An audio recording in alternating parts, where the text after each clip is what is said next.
First, let me just say who I am. I wrote this book, which has come out in the UK, which I think some of you know. And then I also started, it's not really the equivalent of the PhD over in the US because we're much more focused on policy. We're really trying to change or have some influence on the US dietary guidelines mainly. And that's because those guidelines are so influential. They're influential in the US, they affect our school meals and our military food and food in nursing homes and hospitals and everything. But they're also quite, and the reason that I want to talk about them a little bit today with you is that they're also very influential around the world, especially on key topics like fat and saturated fat and cholesterol. They have really sort of set the agenda for the rest of the world. So sorry about that. One of our, I don't know what other American product has probably done as much harm as the dietary guidelines.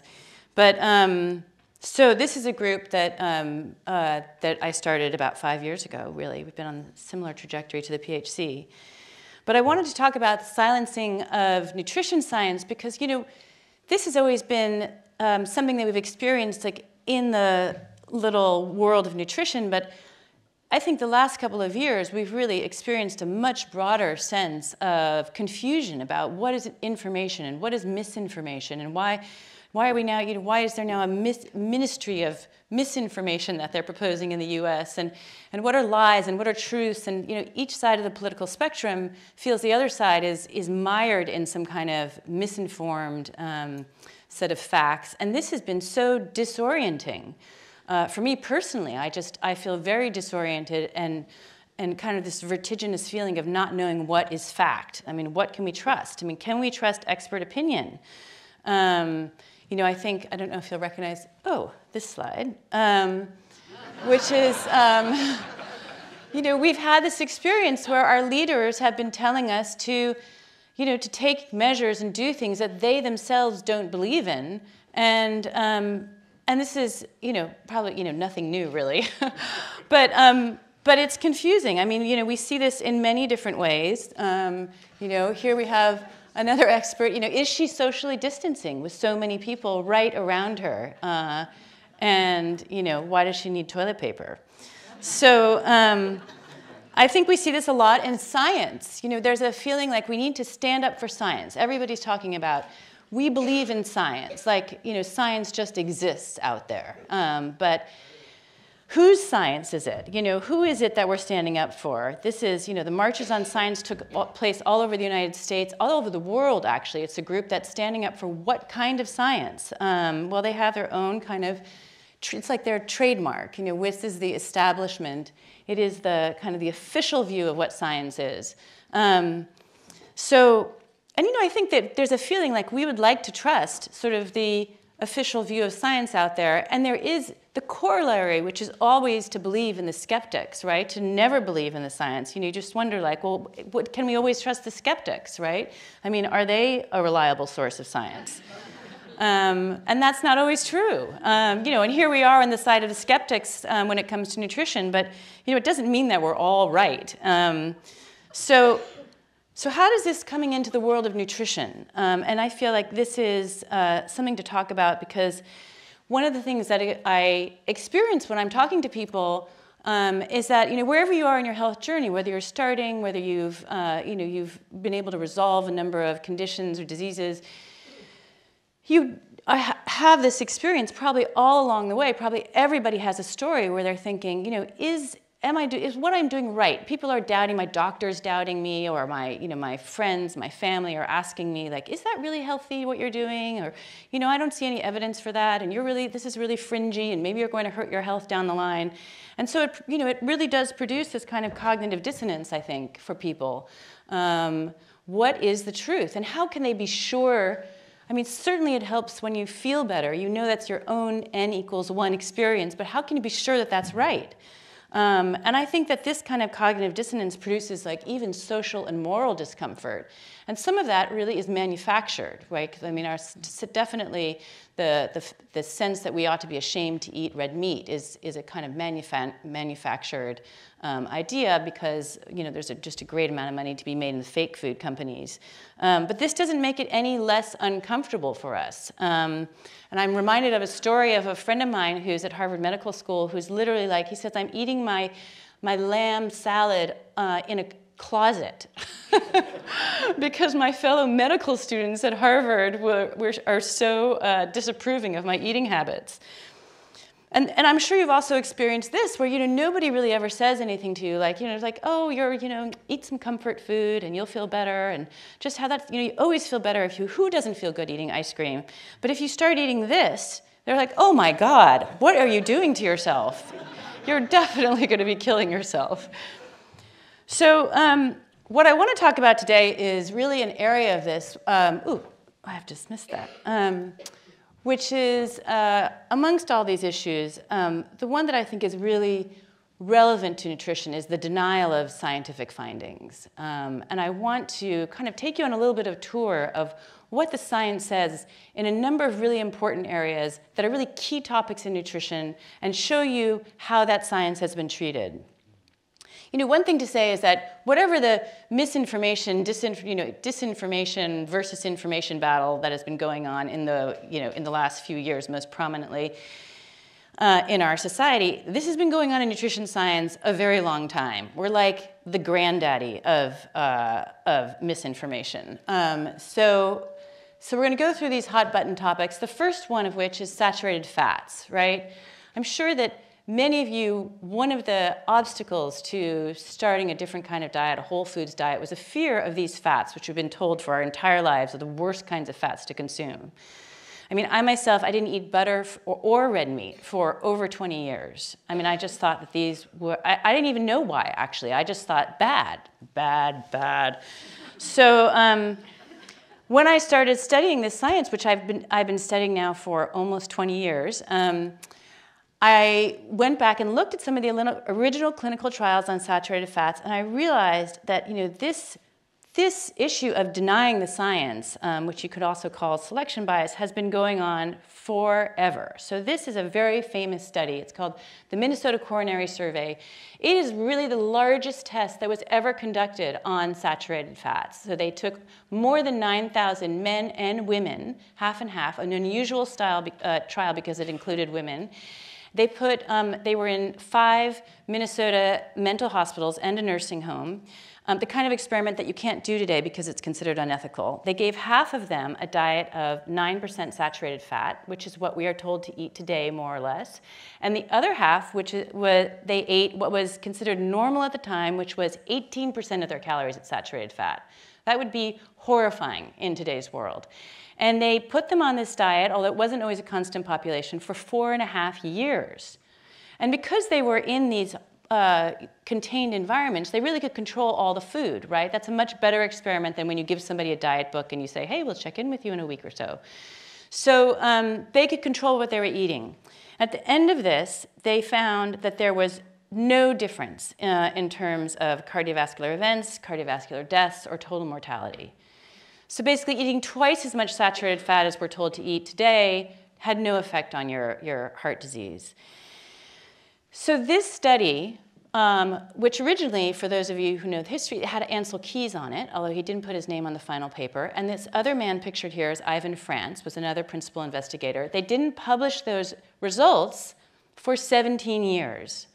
Right? You should understand, this is in the 1960s, and we had already adopted, the National Institutes of Health had already adopted the idea that saturated fats was bad for health. So this is what you would call a very inconvenient finding, right? Even though it had been funded by the National Institutes of Health and a very high-profile study, they didn't publish it for 17 years, their results, and then they put it in this journal that is rarely read by nutrition scientists. So, and Ivan France, when he was interviewed by Gary Taubes, before he died, he said, you know, there was really nothing wrong with our study. We were just so disappointed in the way it came out. And that's, you know, I think I don't need to tell you that's not what you're supposed to do in science.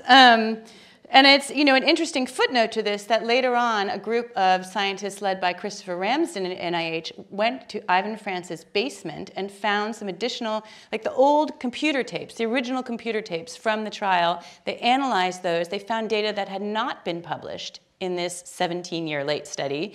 And that data, when analyzed, showed that the more the men and women actually lower their cholesterol, the more likely they were to die from a heart attack.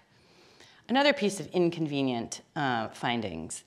So this just shows you this kind of selection bias or denial of scientific evidence has been going on for a very long time in nutrition. And so before we go forward, I want to just do a little pause and talk about the quality of evidence. And this is, this is meant to not be intimidating, but really to be your friend.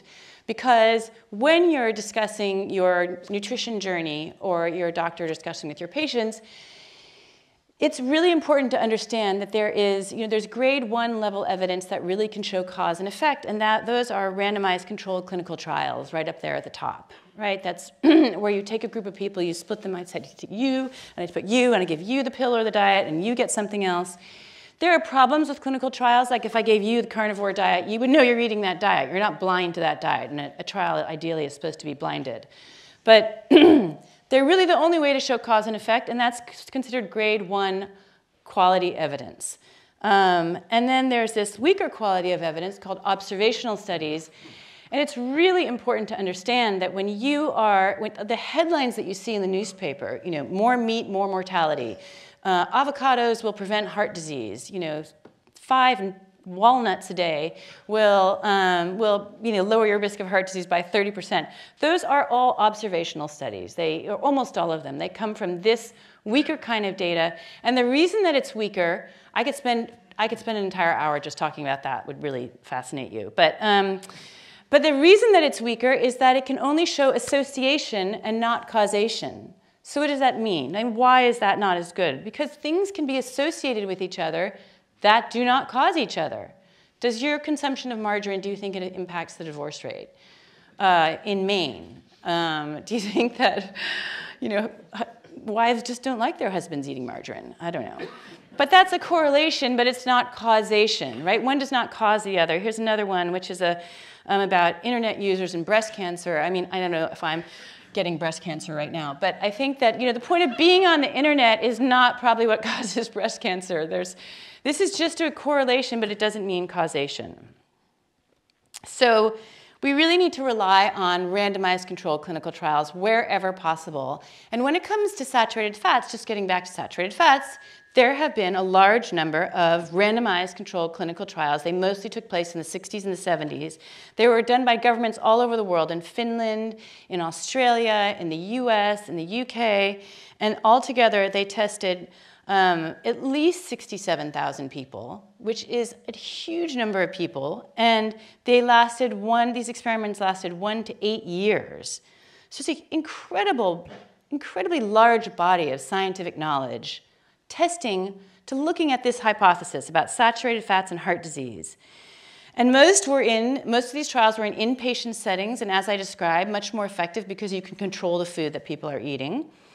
And the results altogether, when you look at them, is that there was no effect of saturated fats on cardiovascular mortality or total mortality.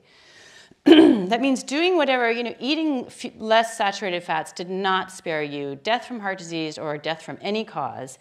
And actually, it really didn't spare you any kind of effect on heart disease outcomes. I mean, there are a few outliers in this data, but this is on the whole what all of these studies shows. So here you have the most tested hypothesis. The hypothesis was, does saturated fats cause heart disease? And the results were null. Which is to say, no, we tested that, we looked at it, and we couldn't find evidence to support that hypothesis. Normally in science, when that happens, and you've tested 67,000 people, you're like, well, let's move on. But that is not what happened with saturated fat. So this is just to give you a little sense of the timeline here. Those trials were done in the 60s and 70s, and then they were completely ignored. Nobody even knew about them really in the mainstream until Gary wrote his book, And then shortly, not too long after that, there was the first ever review of all those clinical trials. In all that time that was done, they sort of unburied them and looked at them. This is Ron Krause's work, and these were 2 papers that it took him about 4 years to get these into print. And they reviewed saturated fats, and they said, look, the evidence actually doesn't show what we thought it has all these years. Then my book came along, and then over the subsequent, I would say over the last decade, there have been really a lot of reviews now of this data. That scientists all over the world have gone back and looked at the data and said, hey, it doesn't say what we thought it did. And then there's been, now there are what we call umbrella reviews. The reviews of the 20 reviews, right? When they look at all the reviews and they say, what do they show? Well, here's one of those umbrella reviews.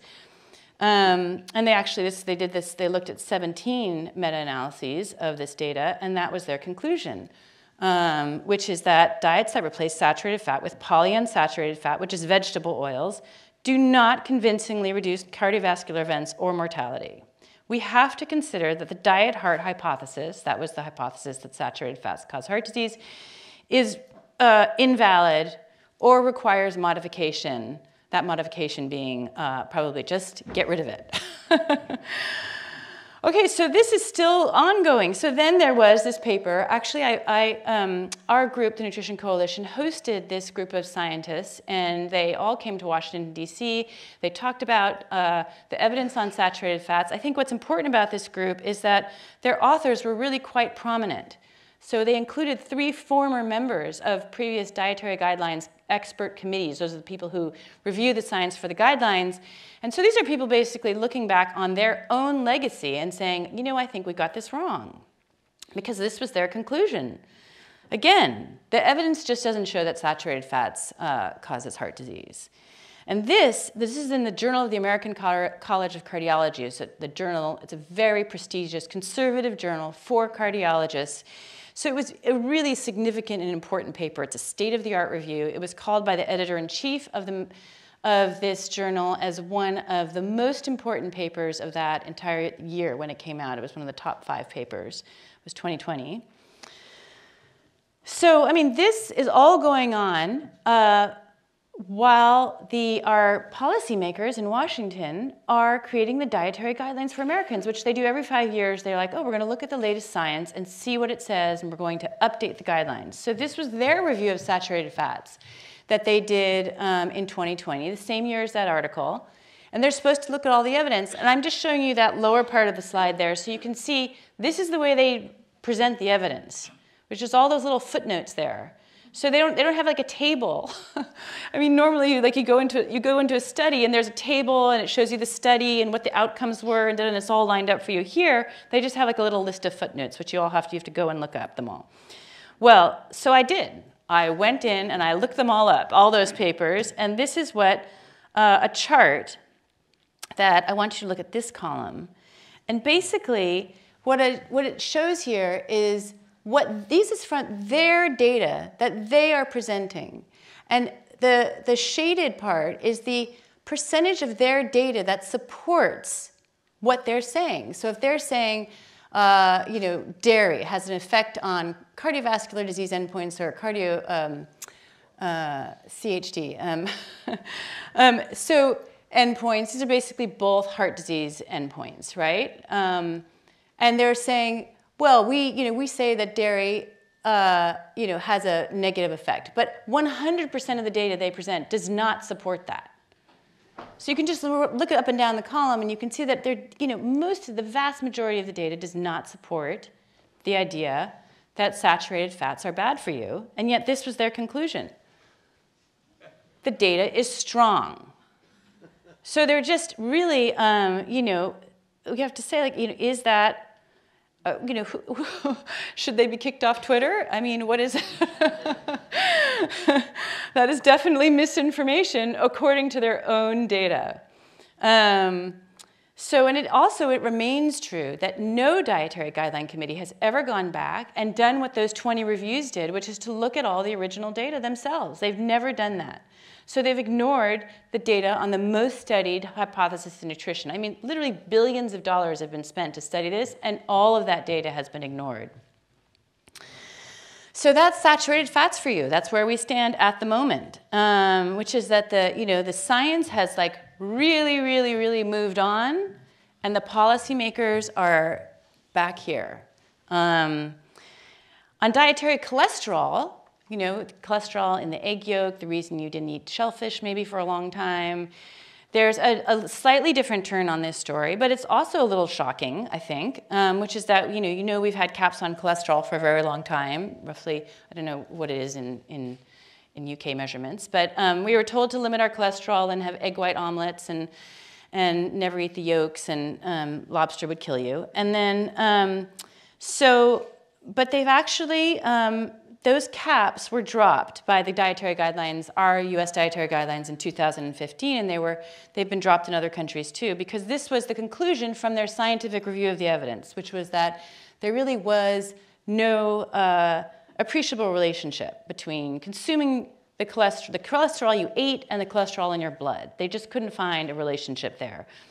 So it was reviewed again in the 2020 guidelines because they just wanted a different answer, I guess, but they still could find only insufficient evidence that the cholesterol you ate affected the cholesterol in your blood.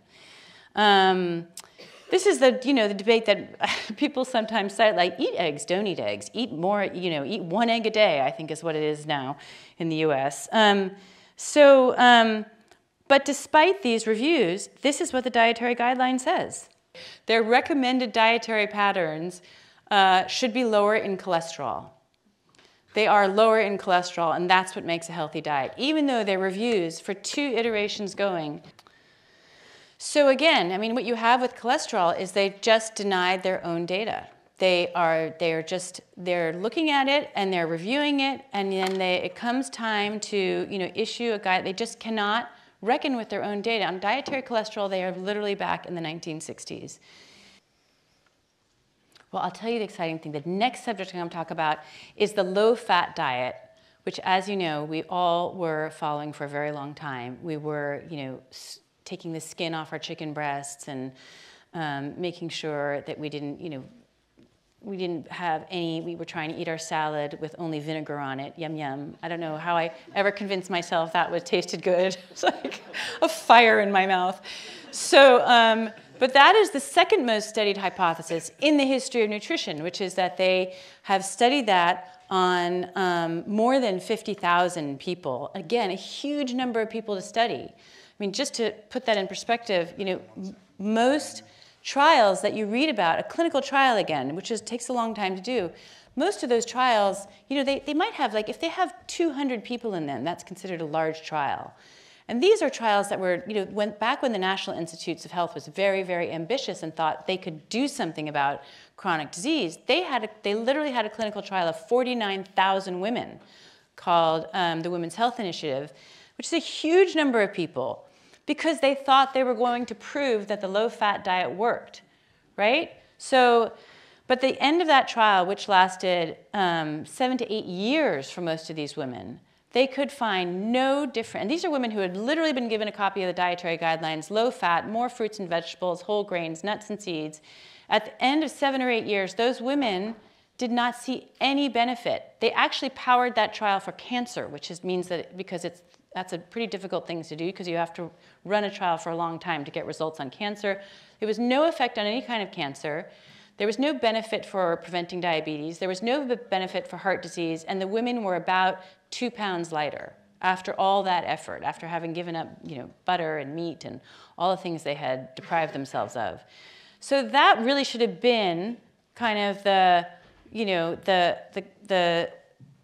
coffin for the low-fat diet, and those results have been replicated in other clinical trials that also funded by the National Institutes of Health. One was done in Seattle called the Boeing trials. They did one on men, one on women, and for all the employees of Boeing aircraft, also showed no benefit for going low fat. And in fact, the less fat that the people had in the diet, the more likely they were to have worrisome cardiovascular effects. Principally, if you lower your fat, your HDL, which is your good cholesterol, will reliably drop. And so that is a negative effect of that diet. So actually, when I went back and looked at what happened, after the Women's Health Initiative came out, did that evidence get reflected in our guidelines? Did they consider it the largest trial ever undertaken in the history of the U.S., in all of U.S. history? How did that have an impact on our dietary guidelines? Well, in fact, they have never cited those trials in any of the evidence base for the guidelines. They never put that data into the evidence base, right? They just but they did sort of say in their expert reports, they said things like, well, we really don't recommend a low-fat diet anymore. That's what they say, it's not a standard recommendation anymore. Or they almost like, why were you even following a low-fat diet? We know that, we know that's not really a good idea. And there's one statement in the expert report which says, we don't think the low-fat diet's a good idea because it tends to lead to hypertriglyceridemia. Well, anyway, they put it in these terms that are so obscure, what that long, complicated word means is that it increases your risk for heart disease. Again, because if you go on a low-fat diet, you tend to increase your carbohydrates because there's only 3 macronutrients. If fat goes down, carbohydrates is likely to go up. So your triglycerides rise, because that's the fatty acids in your blood, because you're eating more carbohydrates, and your HDL, your good cholesterol, falls. And so that's what happens in a low-fat diet, is that it actually increases your risk of heart disease.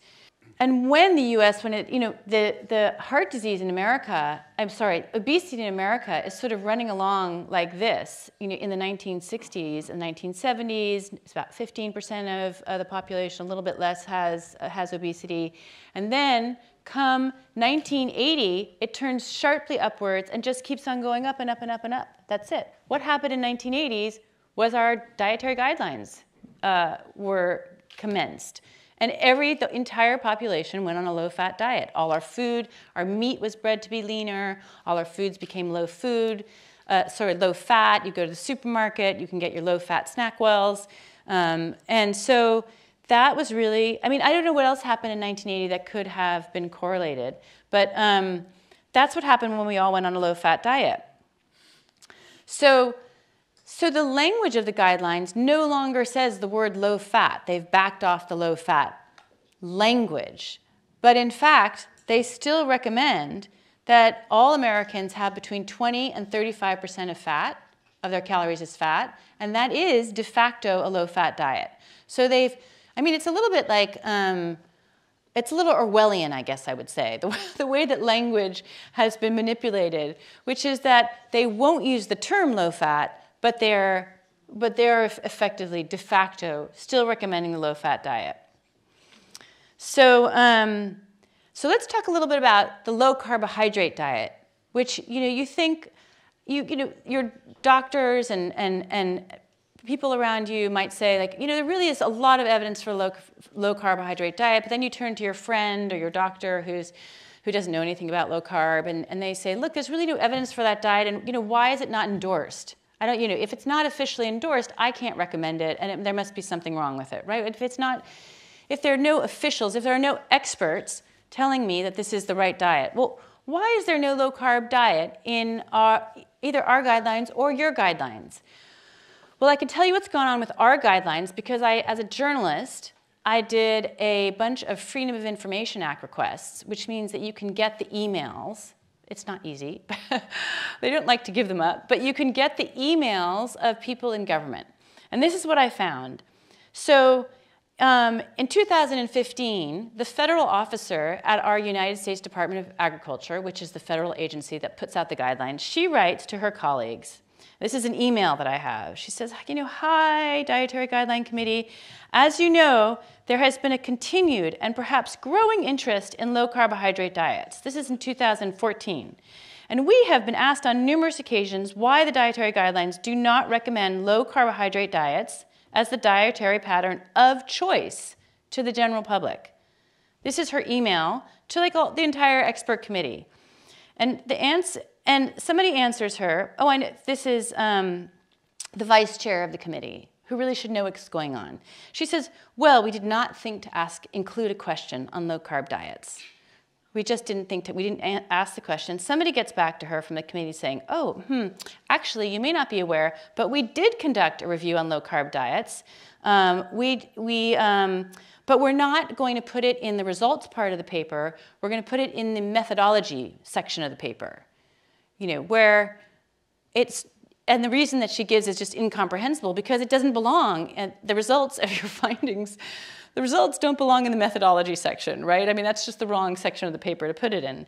So this is the review that I was able to get by an additional Freedom of Information Act request. I've never shown this to anybody before. I actually tallied up the studies for the first time. There were 43 studies they could find. This is back in 2014. So there were many more than 43, but this is what they found, including 30 clinical trials. And these, the results of which they were actually pretty positive, but they didn't report them. And the professor, one of the members of the Dietary Guideline Committee, which is Frank Hu, a professor at Harvard, he said, I don't think, I think we should have a separate section on low-carb diets because they're quite powerful rather than burying it in the methodology section. And again, he said it very slowly.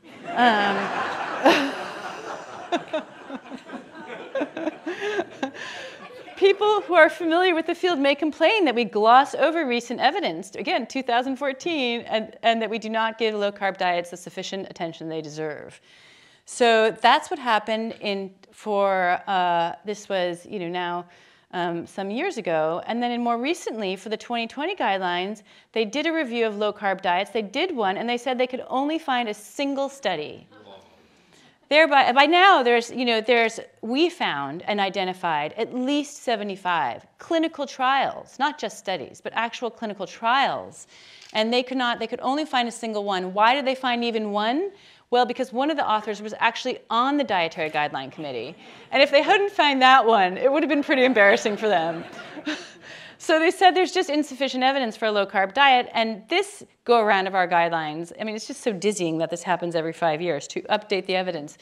They're not even asking the question on low-carb diets, which we're trying to change that. So in addition to silencing the science, there's been a parallel effort to really silence the voices of science, the people who are speaking out about the science. I think you probably know at least one person up here, Dr. Lustig. And they've done that pretty effectively. And they have a number of ways that they do that. And I want to share some of them with you. I want to share some of them with you so that you understand what is happening out there in the world in nutrition, but also to understand that pretty much everybody who comes up on stage here today, or your GP that you work with, or many of the people that or the people's books that you've read, they have undergone some of this kind of treatment. They have been thrown out of their hospital, they've lost their job, they've been demoted, they have been attacked. There's just so many instances of this where they're trying to, they're really, because they can't attack the science, or they can only deny the science for so long, or maybe it will be quite a bit longer. But if they can attack the people who are speaking out about the science, that's another very effective strategy. So I want to share some of those stories with you, and I want to share one about red meat because that has been so systematically attacked. So these were a series of papers that came out in 2019 in the Annals of Internal Medicine, a very prestigious journal.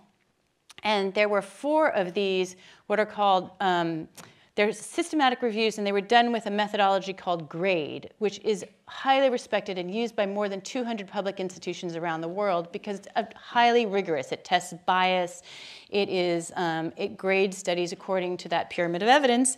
And all of these, this is the study, I'm just going to show you one of them that's on cancer mortality. But they also looked at heart disease outcomes. They looked at metabolic outcomes, which are the outcomes that affect, that look at the risk for diabetes or diabetes. And they could not find, they said that all the evidence is weak, very low certainty, and so they're really just, and there wasn't very much of it. So we really couldn't say anything about red meat causing any of these diseases. So what happened to this team of people that included, among the co-authors was Gordon Guyatt, who is one of the most cited scientists in the world and is a co-founder of GRADE, right? So he's a very reputable scientist. Well, when these papers came out, something called the True Health Initiative, which is an advocacy group for plant-based vegan diets, led by a guy named David Katz, who's pictured here. You'll see him again. They really went after this paper, and they said, we think that you should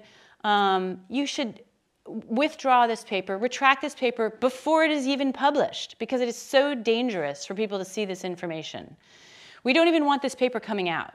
So, and it was signed by a whole bunch of people, and including Neil Barnard, who runs this group, and he's actually an animal rights activist who goes around pretending that's a doctor's group. But the backlash to this was so severe, it was actually published in JAMA.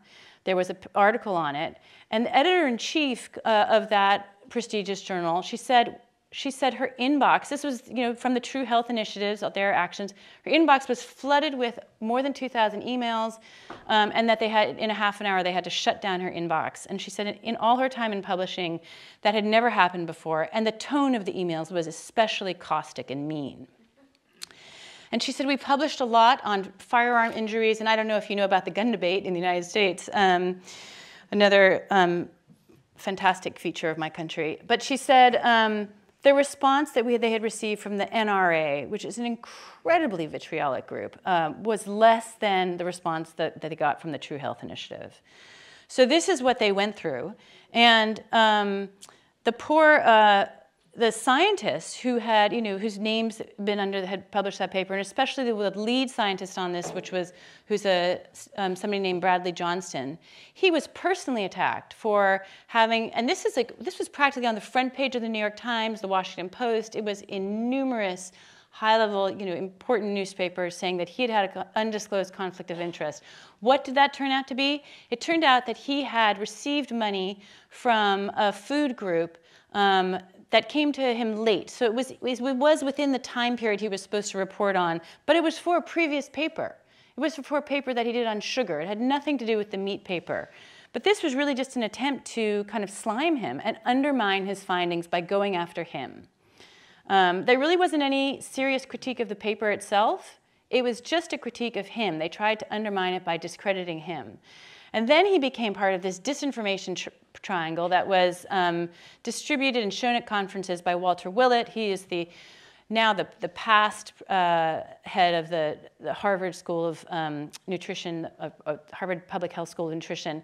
But he's the most influential scientist in the United States, and he was going around showing this disinformation triangle. And the evidence-based sort of academics, which is, obviously means to discredit them. That's, and says Gordon Guyette there in Nutri-Rec. That's where Bradley Johnston would also live. And I won't explain the rest of this, but this was shown in scientific conferences all over the United States. Walter Willett, it turns out, has also, he has a history of bullying and going after scientists that he doesn't like. Like, he doesn't like the meat scientists because he is probably the foremost publisher of studies that show that a plant-based diet is better than a meat diet. Plant proteins are better, vegetable oils are better. And he's been a commissioner for something called Eat Lancet, which suggests that everybody on the planet adopts a quasi-vegan or vegetarian diet where we eat this much meat a day. That's how much you're allowed. So he has an agenda, but it's not just about the vegan diet that he cares about. He will go after anybody or he has, let's say, gone after people whose data contradicts his own. So in this case, he was rebuked by Nature magazine because he had gone after somebody named Catherine Flegel, who is a highly respected scientist at the CDC, and she had showed that people who were overweight but not obese actually lived longer than people who were thinner. So, I don't know if this is true or not, but I'm saying he went after her aggressively because her data contradicted his own data. And he just didn't want another body of data showing that somehow that he was wrong in some way, or that his data was lesser in some way. And so I've actually spoken to Catherine Flegel, who's since written about this whole experience, where he sent people to hand out flyers with their version of the disinformation triangle at speeches that she gave. People would get flyers at the door that had been organized by Willett's team. So there's a real history of bullying in nutrition that is sort of extraordinary to see. And getting back to David Katz, who is the one of the leaders in doing this. I mean, I will share with you a couple of things that he's said about me. Again, these are efforts to try to discredit me. That I'm a parasite of science. I'm a fool in fanatics. They're a great peril to us all. The idea that the information that I'm giving is dangerous in some way. And this came out just after my book. There were a band of wingnuts living in their mother's basements. I'd like to say that when I did go back to live with my parents, I was upstairs. So this is the worst thing. I really can't even believe that I'm sharing this. But he said, "I'm an animal unlike anything I've seen before." That was in an article in The Guardian by the journalist Ian Leslie, who couldn't get David Katz to say anything that I had done wrong.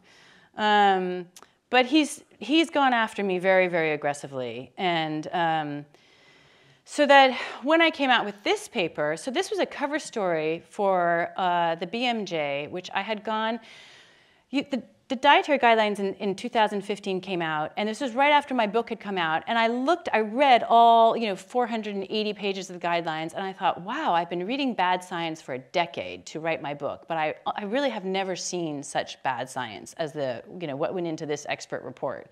I just couldn't get over it. And so I ended up writing, I was funded to write a whole analysis of the guidelines, but then part of that became this article. In the BMJ, and because the BMJ was a little naive at the time, they made this. We were all so naive. We made this a cover story. It was a very aggressive cover story in the BMJ, and at first there was a rapid response objecting to the story from the entire expert committee for the guidelines. That was all right. I mean, it's scary to have that happen, but we responded to all their complaints, and there was. Which is normal. That's the normal process in publishing. But that was not enough for them because the paper was still out there. So they got 170 researchers to demand retraction of the paper.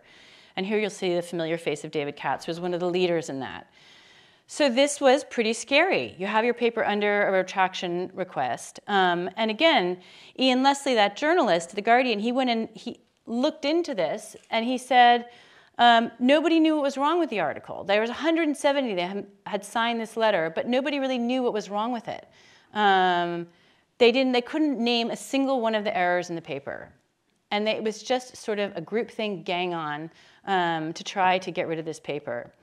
So, and what did my paper say that was so extremely dangerous? Well, I mean, some of these we've talked about, that the cap on saturated fat was not supported by the evidence, that they ignored the science on low-carbohydrate diets, that there was no evidence for the vegetarian pattern that they had introduced in that year. They had said that there was insufficient evidence, but they had proposed it anyway, and that there was a minuscule quantity of rigorous evidence for any of the other dietary patterns. I'm saying like there was 1 or 2 or 3 clinical trials behind each one of them. Just remember, they had 43 trials or 30 trials on the low-carb diet. They had only a couple of trials to support their recommending these dietary patterns to the entire population. And they recommended reducing red meat or processed meat, but they didn't review any of the science on it. They didn't even conduct a systematic review. So finally, you can imagine, it was a terrible experience for me, and I really haven't talked about it much publicly. I spent a year waiting for this review, and I would get emails from Fiona Godley, who's the editor-in-chief, and literally for a year, I have a great friend named Fiona, and literally for a year, I was like, please don't email me, because if I see the name Fiona in my inbox, it's going to send me into an anxiety attack. So I couldn't talk to my other friend, Fiona. So, but in the end, they said, this is Fiona Godley, and she said, we stand by, they stood by my article, and they said it was important. They said the critiques that I had made were relevant. It was important that our dietary guidelines be based on sound science. And there were some small clarifications, but really none of the allegations in the piece changed at all. So that was excellent. And if you want to read more about this, because I was so obsessed and it became such a big part of my life for a while, you can read my very detailed response to everything here. But this is going on. It's not just me. I mean, this is another piece in The Guardian, where there's an attempt for anybody who questions any of the sort of the mainstream nutritional dogma, medical dogma, becomes a denier. You're a statin denier. You're a cholesterol denier. This is the kind of thing that you see in many publications and in many ways. But back to you, why does this matter in the world of nutrition? Well, one of the things that I want you to get out of this talk is that there really is a large body of randomized controlled clinical trials that do support the choices that you're making. There is a tremendous amount of rigorous science behind this particular approach. It's safe, it's effective, it's been shown to be effective, definitely for managing, if not reversing, type 2 diabetes, for weight loss. It does not have a negative effect on cardiovascular risk factors, and in fact, it improves the vast majority of them, including your inflammatory markers. This is all summarized in this paper that we recently came out with, but there are other papers as well. It's been shown preliminarily in the initial clinical trials to help with fatty liver disease, to help with Alzheimer's. There's a clinical trial on Alzheimer's to show that it works better than any drug on Alzheimer's so far. So it's really a very, very promising kind of therapeutic intervention for people who are struggling with these diseases. It lowers blood pressure. I'm sure David Unwin will tell you more about that. And these are scientific findings. And these are peer-reviewed papers. So the other thing that I want to convey to you is that the information in nutrition has been systematically silenced for a very long time. And that is why you don't hear around you, just commonly on the sides of buses or in newspapers or in journals, you just don't see the information that is correct. And there are many, many people who have been trying to bring this science and information to light to you. And those people have really faced an uphill battle. So I just want to let you know that there's now even a peer-reviewed scientific paper showing the work of many people and how they have, what is the sociological understanding for what it is that people like David Unwin and Zoe Harcombe and Aseem Malhotra are doing, and that they show, and this paper actually cites the story of Dr. Unwin, which is saying, this is sort of the academic way of saying, they create a space for dietary innovation, by which they mean, a lower carb or, a diet restricted in sugars and starches. And they create the space. And other people are trying to create the space for conversation and debate, and we're trying to not be sort of locked down and shut down. We're trying not to be we're trying not to be canceled, is another way of understanding it in our contemporary language. We're trying to keep open the space for debate. We don't want to be on the wrong, we want to be talking about science and not have it somehow be politicized and be the wrong side of, the woke ideology, that we can't, something not to be discussed. So, and now we have this confirmed by academia itself, and which did give a shout out to David, which was nice to see. But other people who are opening up spaces, and I would say one thing you can do is really support these people. They are really working hard to fight on the front line. Zoe is another one. And you subscribe to her excellent newsletter. Aseem Malhotra, the crusading cardiologist, out there fighting the good fight. And of course, your PHC group here, and the adorable Sam Feltham. Please support them. Because, in addition to all the work that you're doing on your own health, or you're doing with your patients, or you're doing to try to convince your family members that you're not crazy and they should maybe give it a try too, really it's important to support this. There really is a fight out there, as I think I've demonstrated, and it's important to support the people who are really who are on the front lines of that fight. And also, the other thing that you can do for yourself is hold dear to your heart this pyramid of evidence. And really, when you are talking to people, remember when you're reading the newspaper, or you're, my uncle, who like almost every week he sends me another one of these studies. Like, are you sure you're right? Because this is what I read in the newspaper. And I go back to my pyramid of evidence. I literally send this to him, and I circle the observational evidence slab, and I say, Dear Michael, as you'll remember in my last 52 emails, this is observational studies. So hang on to this and use it so that you can defend yourself.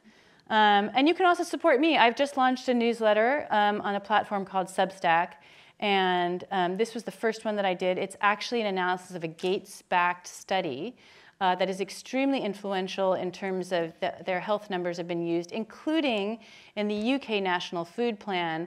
And it turns out the numbers are wildly fluctuating. And just to give you a little teaser on this, in 2017, it's an ongoing study. It involves thousands of people. I mean, they're looking at data. They're trying to merge data from like over 200 countries. So in 2017, they published these results saying that meat, red and processed meat, was the least important risk factor in diet of the 15 factors that they looked at. And then in 2019, 2 years later, the risk of meat had somehow jumped 36-fold to be the most dangerous thing you could eat, and that no amount of red meat was safe. Not a single bite was safe. And so then it's a really amazing story. You should read this. But there's a couple of scientists who worked very, very hard to get a letter in print to The Lancet, which publishes this paper. And they got their letter published.